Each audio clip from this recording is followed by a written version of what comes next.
Hello guys, இந்த வீடியோவில் நம்ம என்ன பார்க்க போகிறோம் அப்படின்னா 8th CBSE Maths exercise 10.1 second sum.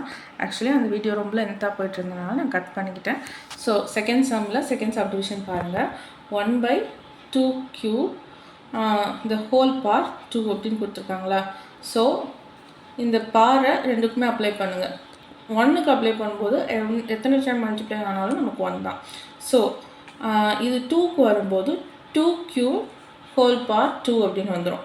அப்போது நமக்கு இதுக்கும் ஃபார்மேட் இருக்குது. என்ன ஃபார்மேட்டு நல்லா கவனிங்க. a to the power m the whole power n அப்படிங்கும்போது எனக்கு என்ன ஆகும், இதை ரெண்டையும் நம்ம மல்டிப்ளை பண்ணிக்கலாம். அப்போது a to the power mn. அப்போது 2 3 இது ரெண்டையுமே வந்து நான் என்ன பண்ண போகிறோம், மல்டிப்ளை பண்ண போகிறோம். அப்போது 2 3s are 6. ஸோ 1/2 power 6 இதான் ஃபைனல் ஆன்சர். சரி, தேர்ட் சம் பாருங்கள். -3 to the power 4 into 5/3 the whole power 4. So இதில்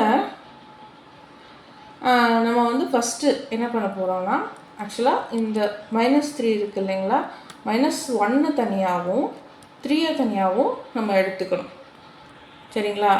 அப்போ வந்து இந்த டினாமினேட்டர் இருக்கு இல்லையா, இந்த 3க்கு ஈக்குவேட் பண்ணுறதுக்காண்டி நான் என்ன பண்ணுறேன்னா, இந்த நெகட்டிவ் ரிமூவ் பண்ணுறதுக்கு -1 to the power 4னும் 3 to the power 4னும் இதை எடுத்துக்கிறேன். அண்ட் இந்த டேர்ம் அப்படியே இருக்கும் இன்ட்டு 5 power 4/3 power 4. எனக்கு இது 4 டைம்ஸ் அப்படிங்கும்போது எப்பயுமே இந்த ஈவன் பவர் வந்தால் என்ன ஆகும், மைனஸ் வந்து நமக்கு ரிமூவ் ஆகிடும். அப்போது இது 1. ஸோ 1 3யோட மல்டிப்ளை பண்ணால் அதே இந்த 3 power 4 தான் இருக்கும், 1 போட தேவையில்லை. ஸோ எனக்கு பேலன்ஸ் எப்படி இருக்கும்னா 3 to the power 4 into 5 to the power 4 divided by 3 to the power 4.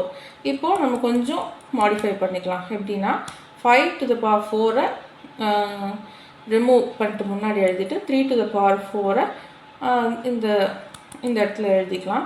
So நல்லா கவனிங்க. நிறைய பேர் பண்ணுற மிஸ்டேக் வந்து நீங்கள் அடிஷன், அதாவது ஃப்ராக்ஷன் அடிஷன்லையும் இந்த மாதிரி மாற்றி எழுதுறதுக்கு வந்து ஸ்டூடெண்ட்ஸ் நீங்கள் பார்க்குறீங்க. அதாவது தெரியாமலே, உங்களை அறியாமலே இந்த மாதிரி மிஸ்டேக்ஸ் வருது. மல்டிப்ளிகேஷன் வந்தால் மட்டும்தான் நம்ம இதை பண்ண முடியும், இன்டர்சேஞ்ச் பண்ணி எழுத முடியும். இன்னொன்று வந்து நமக்கு வந்து டிவிஷன் வந்தால் மட்டும்தான் ரெசிப்ரோகேட் பண்ண முடியும். இந்த ரூலை தூக்கி அடிஷன், ஃப்ராக்ஷனோட அடிஷன் சப்ட்ராக்ஷனில் அப்ளை பண்ணாதீங்க, கொஞ்சம் கேர்ஃபுல்லாக இருங்க. இப்போது என்ன ஆகுது, எனக்கு 5 power 4 முன்னாடியும் 3 to the power 4 divided by 3 to the power 4ம் எழுதுறேன். இப்போ வந்து இந்த பேஸ் சேமாக இருக்கனால பவர்ஸை வந்து நான் என்ன பண்ணிக்கலாம், வந்து டிவிஷனில் இருக்க பவர்ஸை மைனஸ் பண்ணிக்கலாம் இல்லைங்களா. ஸோ 5 to the power 4 அப்படியே இருக்கும்.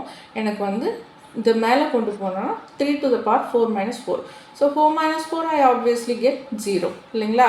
So 5 to the power 4 into 3 to the power 0. anything to the power 0 is equal to 1. அப்படிங்கும்போது நான் என்ன பண்ணுறேன்னா, இந்த ஹோல் டேர்மை 1ன்னு எழுதிக்கிறேன். So 5 power 4 into 1.